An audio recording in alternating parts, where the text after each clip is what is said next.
way you make money is the sale of that particular mattress. But can a mattress maker go to tier 3, which is, can we begin to find subscription-based services around the mattress? So for example, if I put a sensor in that mattress and I'm able to measure how long you sleep, how well you sleep, do you snore? Do you turn around on your bed? Do you jump off your bed? Those kind of information, I can sell it, for example, to you as a subscription. So not only are you paying for a bed, I have gotten to a way to get revenue from you because I'm giving you more than just a bed. How many people understand what I'm saying? Yeah. So you've gone to a solutions perspective. You're not just selling a product. You are selling a solution that you can now your customers can subscribe to. They can pay beyond paying for the bed. They can pay for the services that surround your bed. But guess what? That is still tier 3. Because in that place, you can now make money from not just your bed, from the solutions that you supply to people. But then there's tier 4. Tier 4 is, can I build an ecosystem around this? Your sleep pattern. Who do you think wants to know your sleep pattern, for example? Your doctor. So can I put a doctor too? Can I link other people, build an ecosystem, link other people to that solution, such that we now have so many people benefiting from one thing we've done? Why have I taken time to explain these 4 tiers? A lot of the solutions that we have today fall in one of them. And there's nothing wrong with being a tier 1 solution. But if you have to be a tier 4 solution, then you need to think of ways to earn money other than what the product you are making is. You're going to forget that you're a product manufacturer. You're going to become a solutions manufacturer. You are manufacturing solutions for people. And I will round up with this quickly. First, what is the problem you want to solve? We've said that before. You can copy technology, you can't copy problems. Problems are unique to people and unique to places. Number 2, what is the right data you need to gather? How do I gather the right data? How do I pick the right information from the things that I'm doing? Number 3, what is the right tool? Because at the problem, you have settled your data, you might find out that you don't need a new tool. An example quickly was when Uber was setting up. If Uber was going to spend its time developing a map, they would have wasted so much time and they wouldn't have been in the marketplace quickly. What did Uber do? They just carried Google Maps. They didn't need to start up.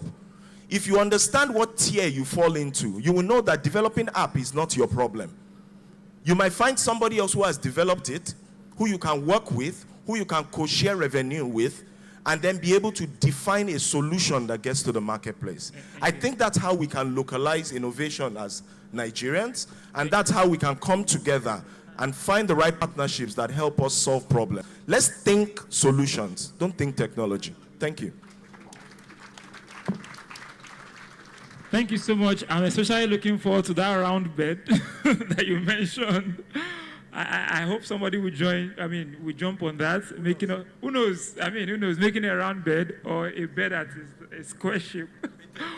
Or the one that has some AI into it that tells me how long I've slept, how I slept in the night, and other things, other fulfillment needs, apart from just sleeping and waking up. So I think you really said a lot. Thank you so much. Please, can we appreciate our panelists once again? All right, I would like to take some questions. If you have a question, can I see your hands up? I'm going to give you numbers. So if you have questions you would like to ask, or you have a comment or questions, I will take the first 4 hands that I see up. So let me start from my right, from this side. Anyone? Is there anyone from this side? From the first? No, hold on. I just want to see their hands first. You will see them clearly. Okay. I can see 1, okay, 2. Okay, 1, 2 there. Okay, 3. So what I'm going to do, I'm going to give you numbers, all right, to manage time. So the man in red, number 1. The person behind, number 2. Number 3, okay. Any other hand? Number 4, okay. Then number 5. All right, thank you. That's fine. All right, so finally, my dear panelists, I have a question for you. And I think stylishly, 2 of you have mentioned something. So, but if you still like to go, it's okay. If I were to give you $10,000 today, and also to give you a team of developers to say, this is money, $10,000, and this is a team of developers, build anything you want that can skyrocket, that can blow, in quotes. You know what I mean? Build something with it can smash, yes, that can smash. Build a $10,000 solution plus a dev team. Build something that can smash, that can smash the world. What will that thing be? Be it in fintech, in agri, in health, in any sector. In 10 seconds, is there somebody who wants to just give me a tip? Yes. Yes, please. That will be the closing comment from them. Thank you. For me, it's awesome. And I usually have this thing wrapped around my head. You see, the average Nigerian farmer, smallholder farmers, less than 2% of them still have access to risk management solutions that deals with the challenges of global warming and climate change on their farms. Less than 2% of them still have access to insurance. So if I have a $10,000 now and I have a team of developers, give me a solution where at the press of a button, each of these farmers will have access to multiple kind of insurance-based risk management solutions that speak to their risks. Thank you, sir. Not only to the farmers alone, not only to their farms alone. Microinsurance product that speaks to health issues, that speak to personal accident issues, that speak a whole lot of challenges Thank you, sir. that are faced on the farm. Thank you, sir. That would be my take, and I will be happy if the team blow. Thank you. Thank you. So you want to assure and insure and assure us. Okay, that's fine. Yes. All right, so $10,000, 10 seconds to answer. I would probably, I haven't thought about this too much, but I think I'd figure out how to package and layer LLMs, just riding on the AI hype, to be very specific to the needs of rural communities in Nigeria. So, and a layered agent model that can help them, do a lot of things that we're doing, like how to access the best seeds, how to do post-processing of your product, how to find access to market, how to access the best prices, when to plant. All of this stuff I think can be aided by LLMs. I think the devs can do that. $10,000 to get it out to as many farmers as possible. Thank you so much. And for the purpose of our audience, you need to explain what LLM. Okay, LLM is a large language model, so it's basically like what ChatGPT sits on. And then you can layer that, one, to make it very specific for the needs of a specific segment, like rural farmers. And then two, you can actually add layers for it to start becoming an agent. Thank you. Yeah, I'll pause there. Thank you so much. Thank you. I know your comment already, so you made your comment. I will take his. And I'll come to you, yes. So for me, I'm a realist. I will tell the tech giants to up their budgets, right? Right, because I know a lot of innovators here.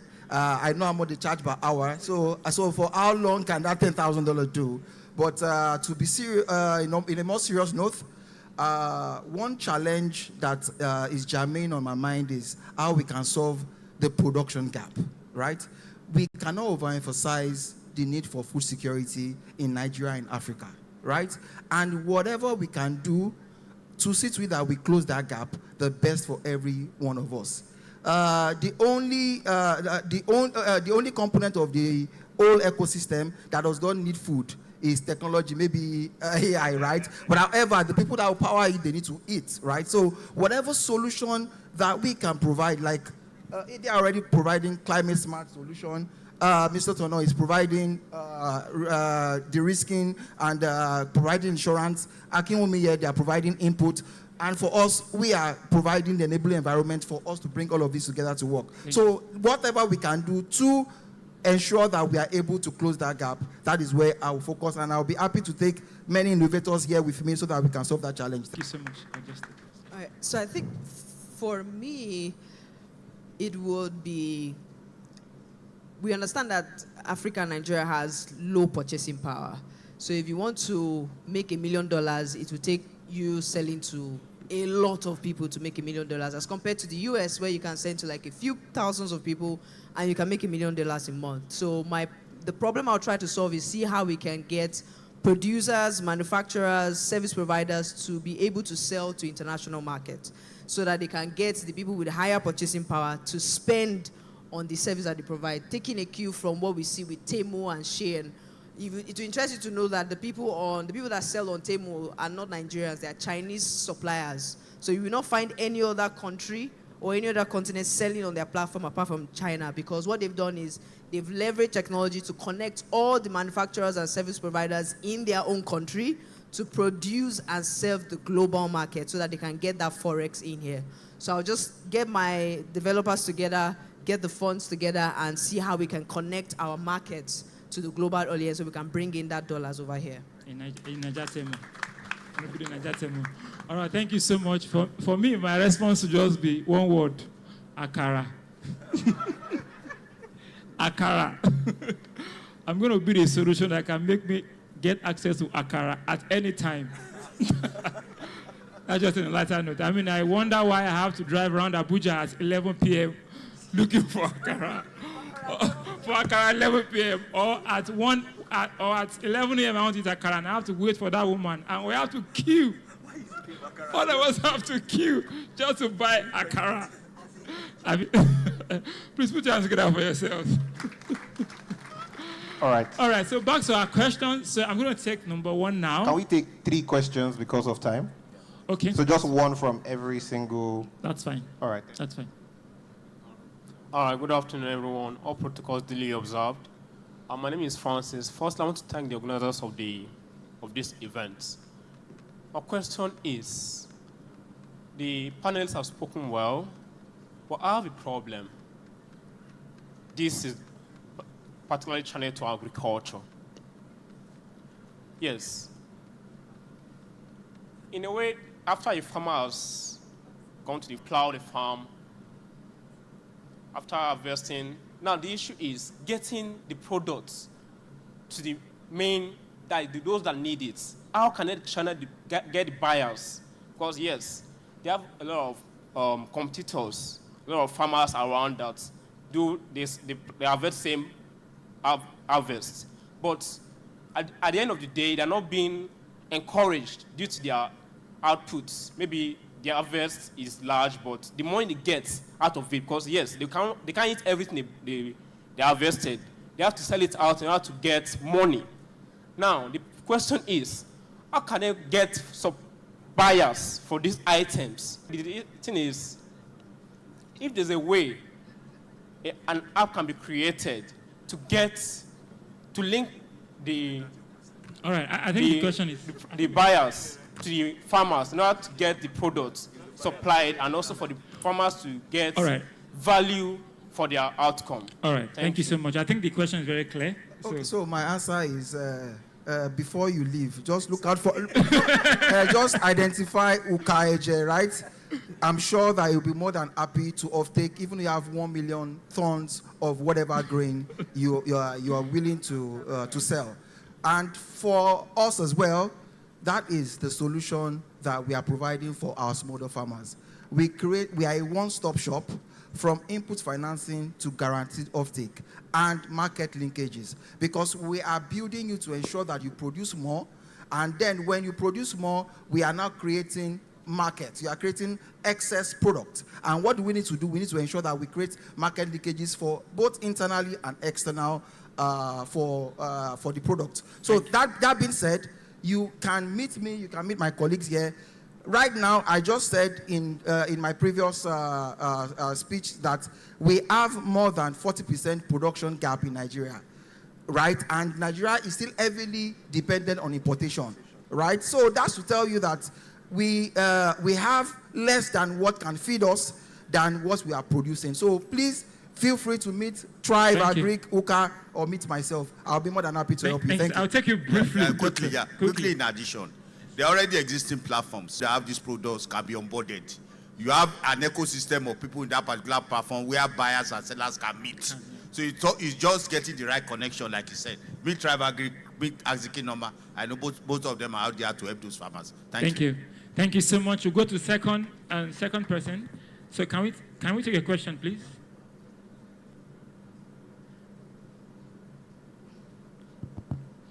Okay, good afternoon, everyone.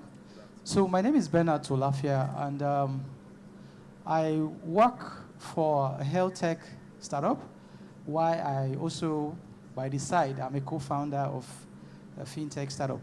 So my question basically goes for Mr. Smasher and also our insurance guy. So now you talked about something. You said when the rural farmer at the last mile community is able to have access to electricity, it unlocks a whole lot of opportunities for him or her. Now my question is, how can we work together? Because you need someone who has access to electricity to have good health. And as a health tech platform, what we do basically, we have over 1,000 doctors, medical doctors on our platform who provide direct medical consultation and users who are basically health care seekers. So how do we work together to ensure that both your end users stay healthy and they are able to also earn more money from buying from you? That's one. Then to the insurance man, my question to you is, how do we ensure that if you're doing your risk analysis and you've understood your stakeholders and you feel, okay, by insuring their products, you make them to earn more, how do we ensure that my company work with ensure your stakeholders stay healthy? Thank you. Thank you. So I don't think Mr. Smasher needs to respond. You just need to see him after the session, right? I think doctor should just respond because of the time. Right? Quickly, you see again, we have what to call